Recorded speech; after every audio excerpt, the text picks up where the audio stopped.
All right. 3. Sound speed, bro.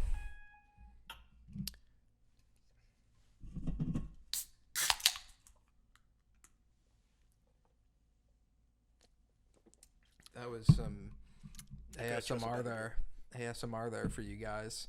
So we start our very first VEC Cinema podcast. It's Cinema VEC, so we're already making mistakes. Cinema VEC Cinema. It is Cinema VEC. I think that sounds better. Mm-hmm. But nobody knows who we are yet because we're brand new. This is the very first company branding thing that we've done is recording this podcast. And we're planning on doing this and just we're both gamblers, so we're gonna make some stupid bets probably, and we're gonna talk some film. We're gonna talk about what we're doing. Right. So maybe a The quick real introduction. high culture stuff. Quick introduction. Quick introduction. Yeah. So I'm half of VEC. I'm Nick. I'm a director and editor. Nick is originally from Chicago, Illinois. I'm Mickey Montoya. I'm a director, cinematographer, and producer. And Mickey is from the beautiful town of Brooklyn, Wisconsin. Village. Actually, I think we're a township. It's not even a town. It's a township. Okay, township. Good for you guys. We're something, and we're special. Do the cows still outnumber the people? I believe they do. And these happy cows give us happy cheese. They do. It's happy, if there's no happy cows, there's no happy Wisconsinites, or whatever you guys want to call yourselves. So, with that said, we met in London during film school, at a film school that will currently remain nameless. Yeah, we don't want to put them on blast quite yet. Not until we want them reaching out to us. There's an entire episode dedicated to film school. Oh, we will. We're not going to name drop anybody. We can't do that. But if you guys want to be in on some of the inside jokes, any of that good art school stuff, it'll be a fun listen. We'll have some fun stories to share. It's a fun thing because you have to consider the fact that Nick had hair and no need for glasses before film school. Yes. He was also 6'2". Film school changed me forever. He was 6'2". I was jacked. Yeah. I was and then I started losing my hair and everything went downhill from there, which I mean this is a great podcasting moment right here because nobody can see that I don't have hair unless you're watching the video on YouTube. Please go to the YouTube. I could question I have serious questions for whoever is listening to this, but even more serious questions to whoever is watching this. If you're watching it, you're getting a full view of our little podcasting lab here. Yeah. We're literally podcasting out of my parents' basement right now, that's where every podcast starts, isn't it? It's you start a podcast because you're unemployed, living with your parents, and you find a couple of microphones and start just trying to market yourself that way. Nobody who has a regular job starts a podcast. Probably. I felt that only middle-aged white men started podcasts. We've lost the one person that was listening. All right. So that one person was your dog. My dog. Rushmore is decided. You'll meet Rushmore. Okay. Oh, so he will be a part of this podcasting family. So, any big news this month of career news for you? I am moving to the Netherlands to form a film production company with you. And how do you feel about that choice? I don't speak any Dutch. Mm-hmm. So, that's going to be the language barrier may prove to be a little bit tough. I won't say it's the smartest decision to move to a foreign country and start a business. It doesn't feel very smart right now, but Only time will tell whether this is going to end up being something that is life changing in a good way, or maybe we'll potentially just rack up some debt, go under very quickly. Live the A dream. lot of new businesses do. I was thinking that we start getting successful, but then start a strict and harsh Fabergé egg addiction. That sounds like a fun idea to me. Yeah, Fabergé eggs, I've never understood the point or purpose of them, but I feel like we could use a lot of them. Yeah, we could potentially use a lot of them. You want to tell the people what you're talking about? About Fabergé eggs? Yeah. I've done a commercial for them. Of course you have. In Northern Ireland with the Caitlin Robinson. We're already dropping obscure film school references. Tell us a little bit about Caitlin, Mickey. I think there'll be an entire episode dedicated to Caitlin. So, full disclosure, she may be joining our little... I don't think she'll be joining us. We'll be asking. This is the proof that we had interest in her joining at least our film. It's on the record, Caitlin, if you're listening, if you're out there. On the 27th of February, 2024, year of our Lord, we put it on record. Invited you to join this venture. You're the perfect addition. You also speak no Dutch. Yeah. It would be the perfect addition to our company. It would be just as stupid of a decision for you as it is for us. I think generally we don't.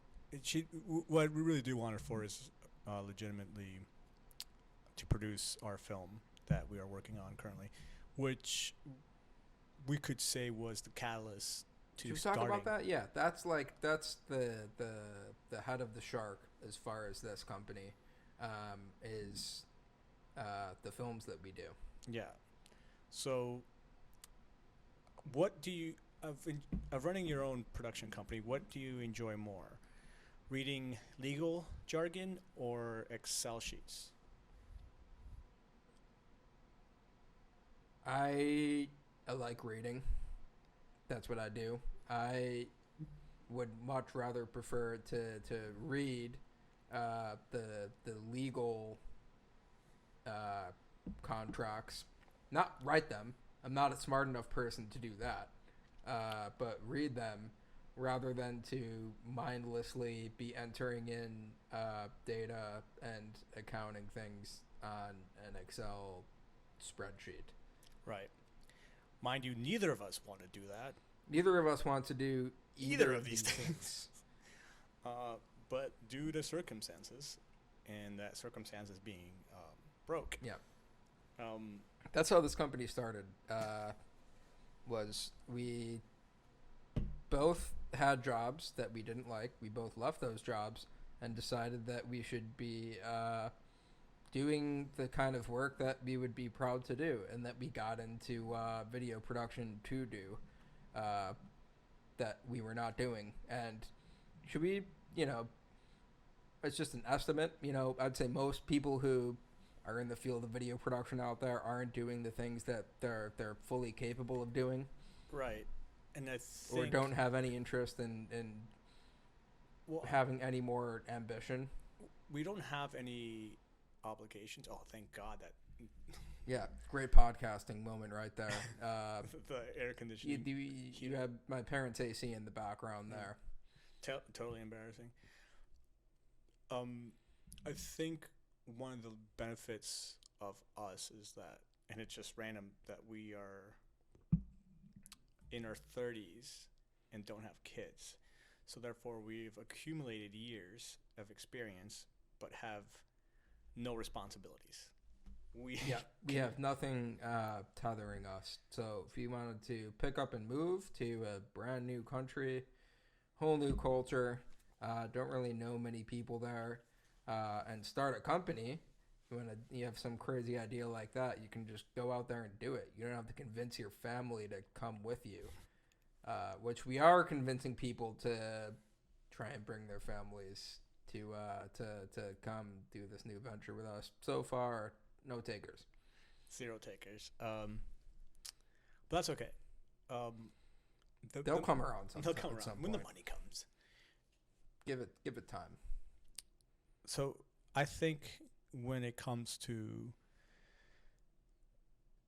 why you should start your own production company over working for another production company, it becomes can you take a risk? Do you have enough saved up?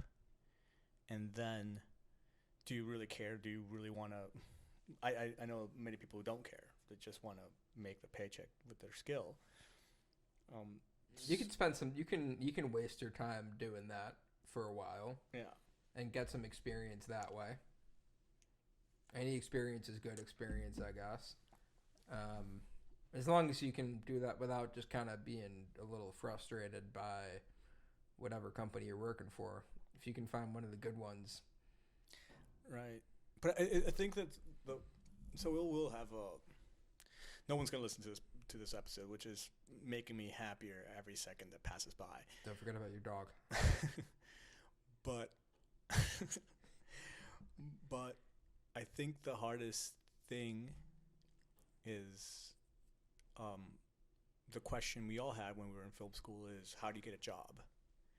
To which the answer was constantly, and even now when someone asks me, after I graduate from film school, what do I do for work? And I usually say bartend or it's whatever struggling creative person.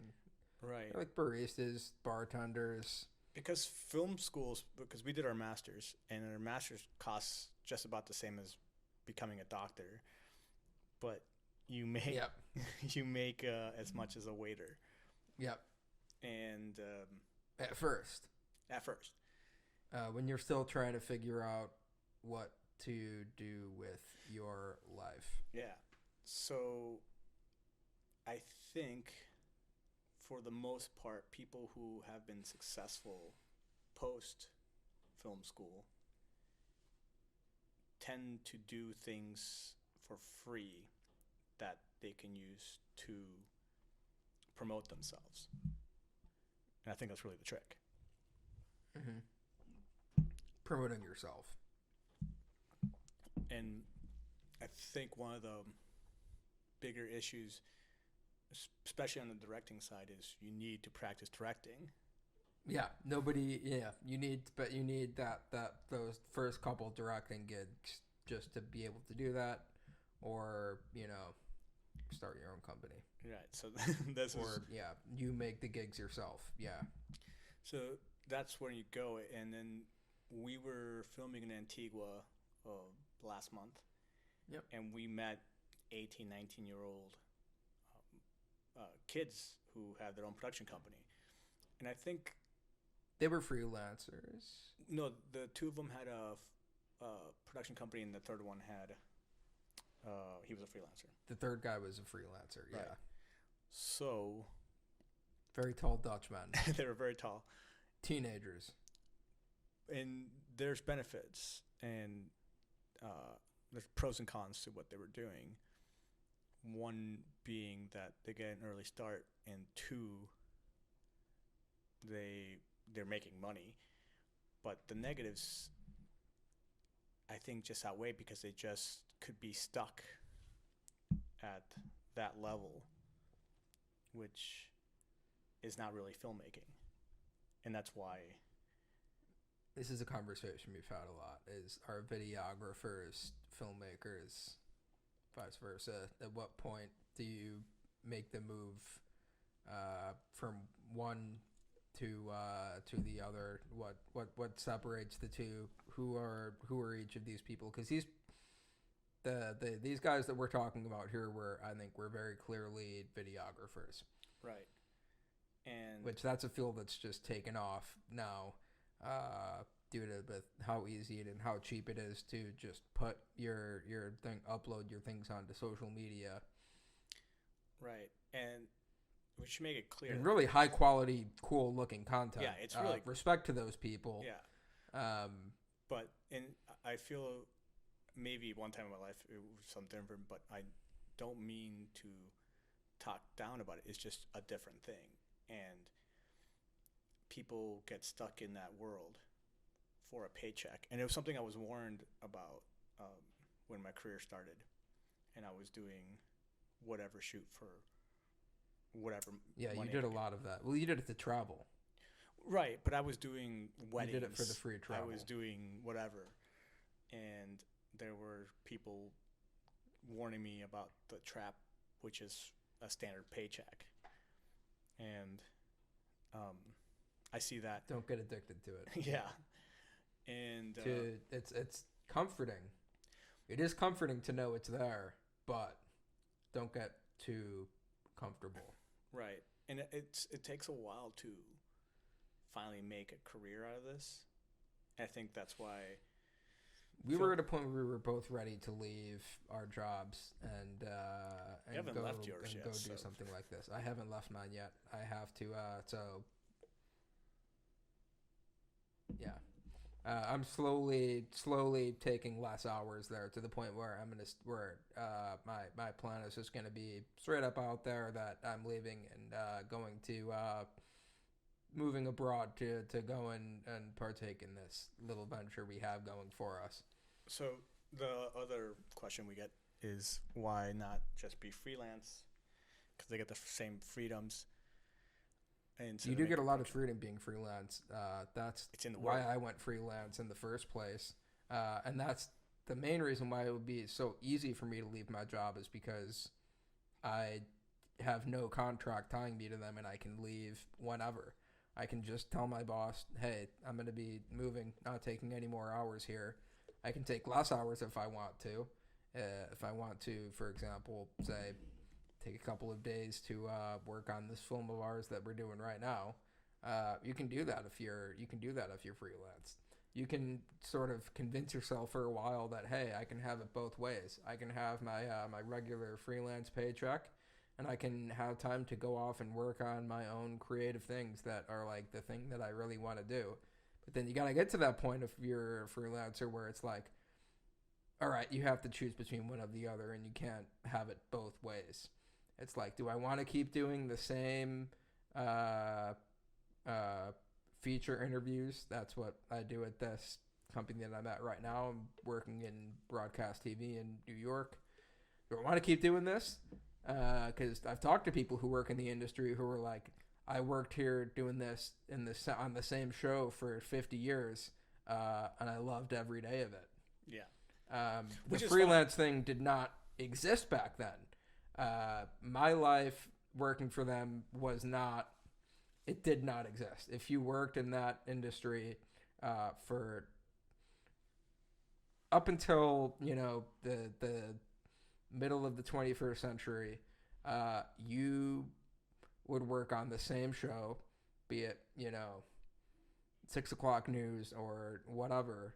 If you were a producer there, you were a producer on that show for 40, 50 years, and then maybe if you were lucky, you retired. Right. So the thing I was thinking about was the goal for me for a long time was to have my own production company, to have that freedom. But let's say you could turn back time, and what path would you have taken differently? Upon just getting out of art school. I mean, before even going to film school, because you did journalism prior. Yeah. So did I. I left journalism to go and do films because I was not ready for that. In fact, I was so ready to avoid doing journalism jobs that I moved out to Los Angeles to try and get work on film sets and was not knowing anybody there and was completely unsuccessful. I got meetings and got the cold shoulder from every single person I think that I had meetings with in that city. Right. They would all give me their card and say they would put me on some production list, right? That when there was a production that would come up and they needed a PA, they would give you a call, and you would never hear from that person again. But I think I think that's kind of part of the trick. You have to keep on grinding and getting rejected. It's very much like being an actor.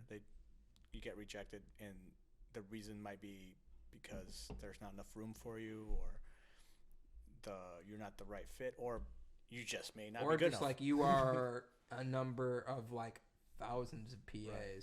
who are like, I have no connection to you. I don't know who you are. I have a whole list of a roster of other people who were trying to do the same thing. And it just so happened that while I was there, I got into this film program in London. And then I got the fuck out of LA. Said, not moving back to this place. Just bad vibes. So what would you've changed?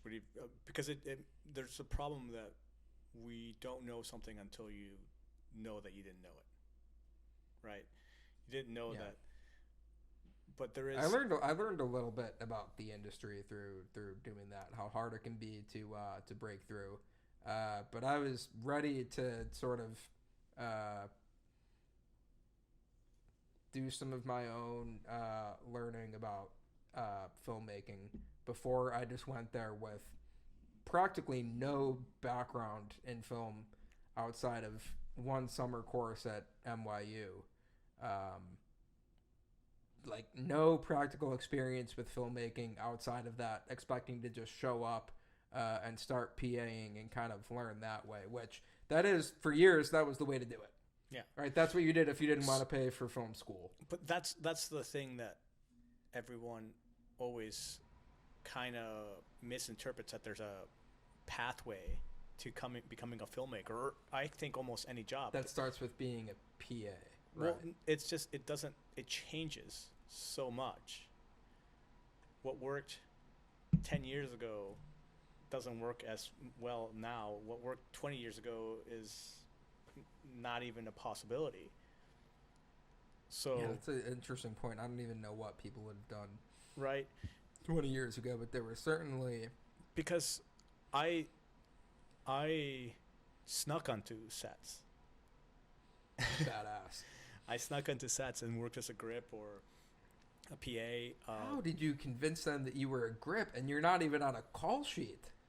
No, I was in Japan and people were just like, oh, they're busy. They're constantly running around. Isn't Japan like notorious for being like very strict and rigid? Like if you're not on this sheet, you're not there. I don't think that ever like occurred. I think they just saw another person and they're like, oh, it's a foreigner, whatever, and then they just kept on going. You just did the classic. I don't know speak Japanese. Yeah. when if anybody tried asking for your credentials. Well, when it did happen, when it was finally one of those situations where I kind of felt, oh man, I'm kind of cornered here, because quite often I just work on these sets for a day or two and then disappear. But then I would notice some people, and people would... They'd be like, hey, where was that guy who... Yeah, that grip was really good. Right, and I think part of it was my work ethic that kept me on sets. I doubt that they were so blind to think like, okay, and they just saw the fact that I was trying to get onto a film set, which is hard to do. And one day someone asked me, hey, you're not on whatever, and I was like, yeah, I meant to say that because I didn't get paid for the last shoot. And they're like, yeah, we'll take care of it. And then that's what made fake it till you make it. Yeah, it was really fake it till I made it, and I've learned so much, and I got to talk to directors and cinematographers. It was partially because I was a foreigner in Japan that I think people found interesting, and I would see that there's 100 ways of skinning a cat, but you have to stick to your one that you decide, and the better you prepare for it. Now, once you get to the shooting days, it's out of your hands. You can only do so much, right? But there was much more to filmmaking than just calling action and say, press and record. Yeah, and say what's your motivation. It's an entire act, and once I was on my first film set, I was pretty much hooked from that point on. But once I graduated from my undergrad, I worked in finance and doing video stuff for financial institution. Corporate video, baby. Yeah, and it dawned on me that this isn't filmmaking. This is something else, and it does pay a living wage, but it's. So you'd been on film sets before doing that. Yeah. What made you want to sneak onto a film set and say, I'm gonna try and see how I can fare here as a grip, or as this like very technical. So my initial introduction to film was outdoor, mountaineering, carrying cameras, that kind of thing. And when I started going my undergrad, I heard about some people getting internships, production companies, but you need to speak pretty much perfect Japanese to get that. And I kind of saw the people because I was doing my internships at a newspaper, and that's not, that wasn't what I wanted to do. So in my summer breaks, you have three breaks in Japan, and I would just try to sneak on film sets because I knew people were going. I knew there were kind of these crazy circuses of all these things going around, and you can just be in there and learn, And they weren't like massive productions. They weren't even good movies. I never saw any of them. But you just saw that there was a structure that was different than the ones you saw in movies, right? Yeah. It wasn't someone calling like lights, camera, action. I don't know how you even make a film like that. Like the sound guy had to have been losing his mind. Yeah, but yeah, that was it. And then I just saw imagination at its grandest scale, and I instantly wanted to do it. But it took me a while. I started basically a video production company that made me money, but didn't scratch the narrative itch. Mm-hmm. And when I finally got a real job, I knew that I needed to do something, and when all my options were in front of me, I applied to film school in London. And when I got in, I felt like that was, and we're not going to talk about film school too much because we have better things to do. But yeah, I felt that's in the past for us. Yeah. We're on to greener pastures. But then after graduating film school, it was another. It felt like going back to videography would make the 3 years prior pointless. Yeah, it would be like, well, what did I just do Right. all of that for? And that was difficult, even with the initial minor success I got with some commercial work.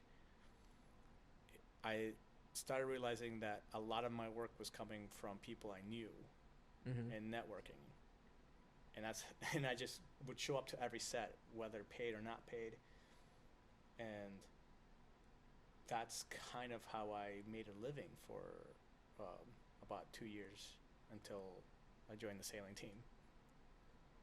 Yeah, that's another chapter of your life that is also related to Our film, our videography.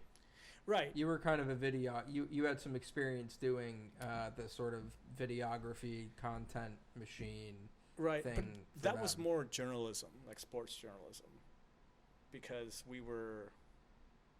I was writing articles, I was filming for their reports every day. Mm-hmm. But it did have a very videography foundation to it, Mhm. skill-wise. I wasn't thinking, oh, this would be a great story and framing up shots. I was essentially shooting as much as I could, making sure I had good audio, and preparing the stuff to be quickly edited by Yeah. someone else. So it was it was journalism with a very base of like a very obvious structure of videography and skills. We're super tired because we've been working nonstop, which is what happens. We're gonna cut that out. Yes, your big yawn. Okay, well, Yeah, we hit our that was 30-minute good. mark.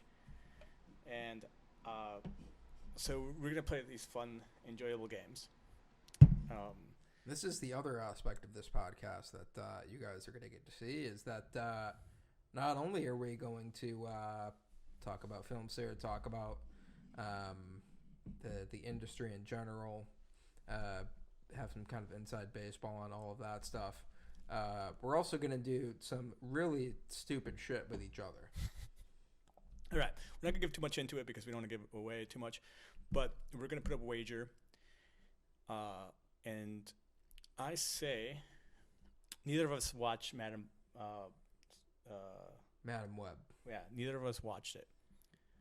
But the loser of this bet will watch it and review it. Give a 15-minute review on that film. You have to. I think we should sweeten this bet, Mickey. How? I think it has to be at a time when you would much rather be doing something else. And I think we have one of those dates coming up. What's that? Whoever loses this bet, we don't know we haven't really even put out what the bet is yet. We were just discussing the punishment. We don't even know what the bet is I yet. know what the bet is, but you control it. I control. Okay. Yeah. Either way, so here you're just gonna let me give out. You're just gonna let me go full in on my idea for the punishment here. What's your idea for the punishment? And before sharing what the bet is with me. I actually don't know yet.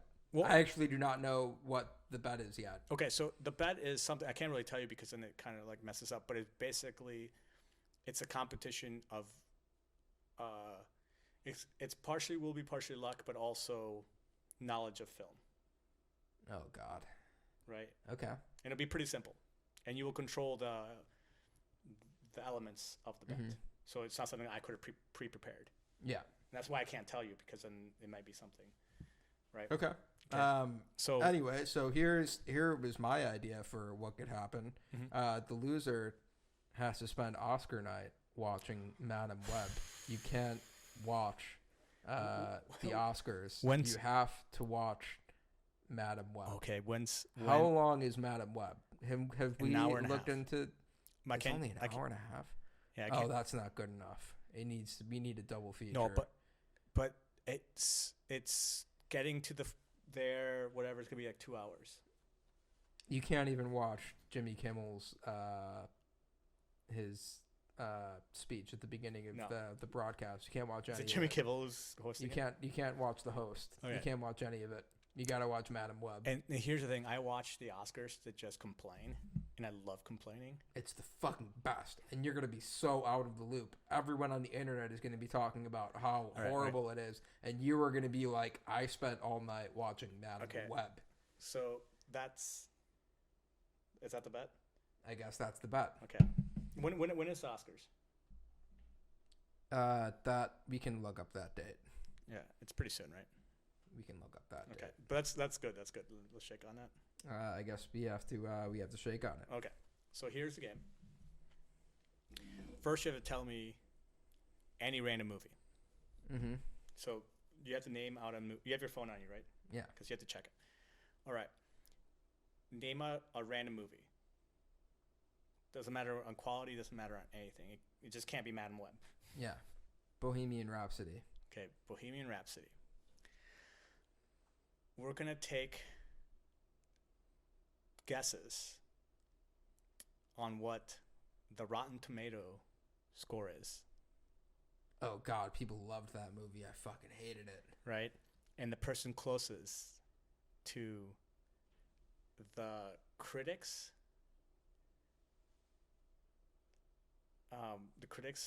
score wins. Not the audience score, the critic score. The critic score. You can go first, good sir. But then you will check. I would say it's from 10, right? 70%. 70%.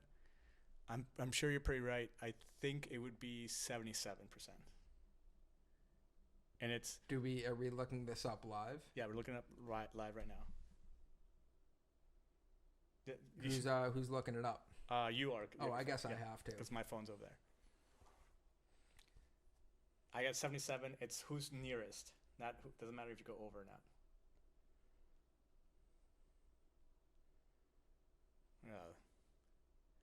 I think it might be 68 too.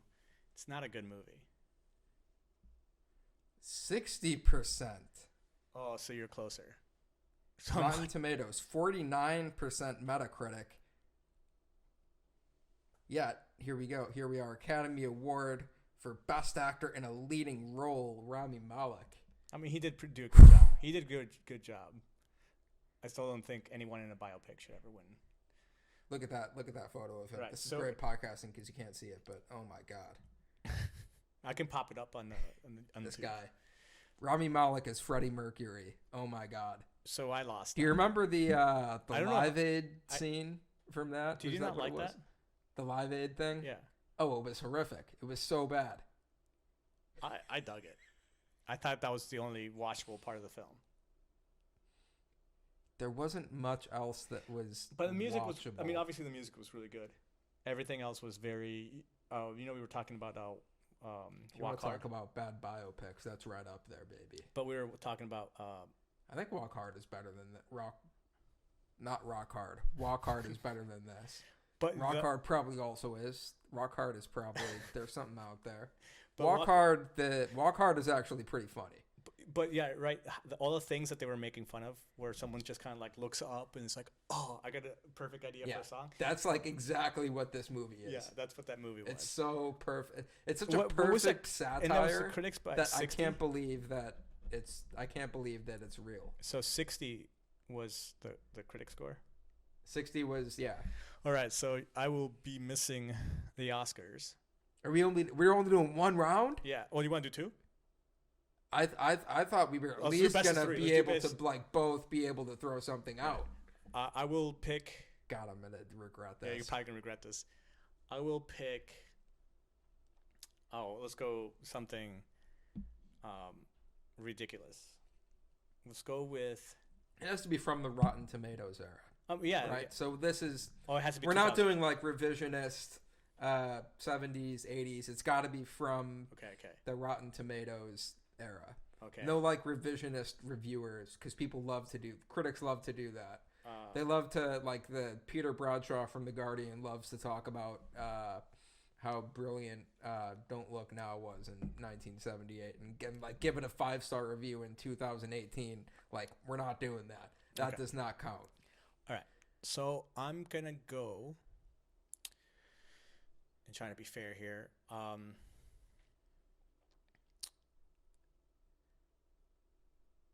The Green Lantern with.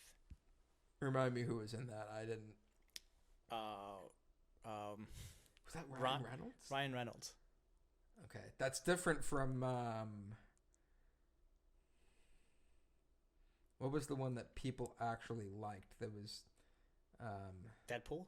That was from the same director who made.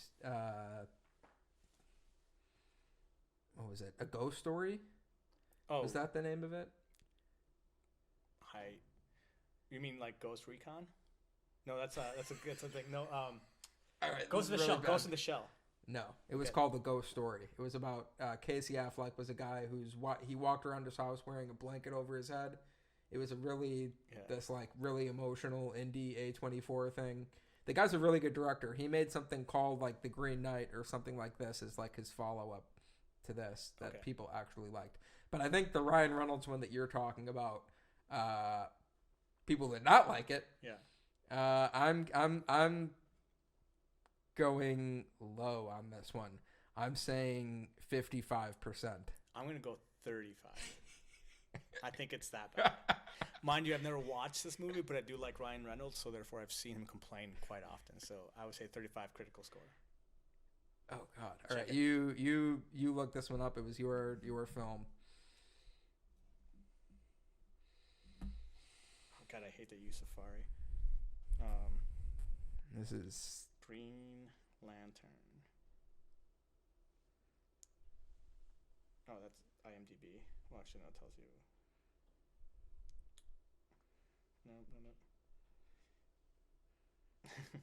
I am. Oh God, how do you use? Why am I struggling? You guys got to know how to use Safari. Green Lantern, Rotten.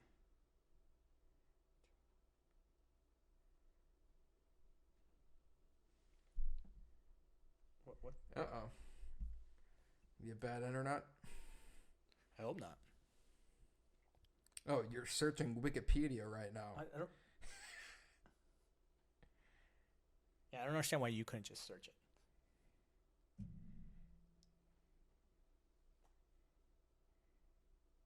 Oh, Lord. You gotta Wow, people fucking hated this. So 25. 25%. Okay, so we're 1-1. Oh my God. The audience is actually didn't 45%. Okay, so the tiebreaker now. Okay.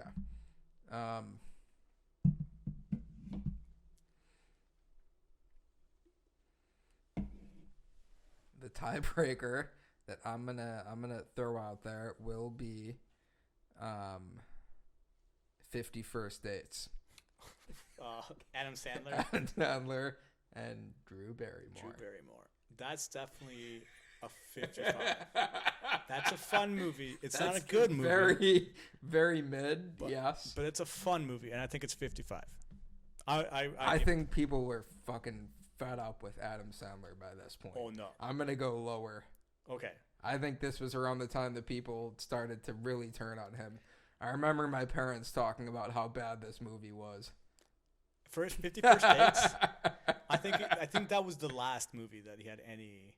The last good movie was... of his comedy climax was Big Daddy. Was 50 First Dates before Big way Daddy? After that. Yeah, it was way after that, right? Yeah. Big Daddy was still like not the classic 90s Sandman. Yeah, it was like his transition to something, I guess, more serious. Yeah. He wasn't making like the woo sounds. But yeah, he wasn't like a man-child anymore with Big Daddy. He was a man-child, but he wasn't a man-child. Mr. Deeds wasn't bad. Oh, yeah. It wasn't good. I don't think people liked it, but I didn't think it was bad. Little Nicky was weird. Yeah, that was a weird one. We watched That's some weird too many Adam Sandler stuff. Movies. All right, check the score. I guess 55. You guess what? I'm going to go lower. I'm going to go 40. All right. I think people were fed up with this guy.